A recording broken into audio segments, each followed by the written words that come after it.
السلام علیکم ورحمۃ اللہ وبرکاتہ۔ ہمارے نبی پاک صلی اللہ علیہ وآلہ وسلم کی 6 خوبصورت احادیث۔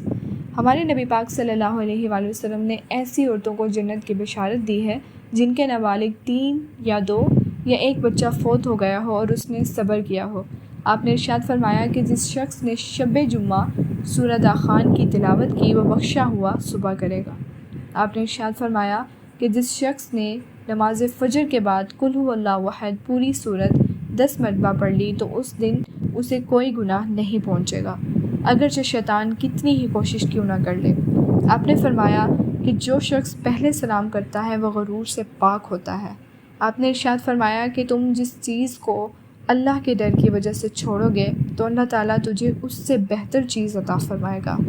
اور آپ نے ارشاد فرمایا کہ ایک نماز کے بعد دوسری نماز کی ادائیگی کا انتظار کر جنت کے خزانوں میں سے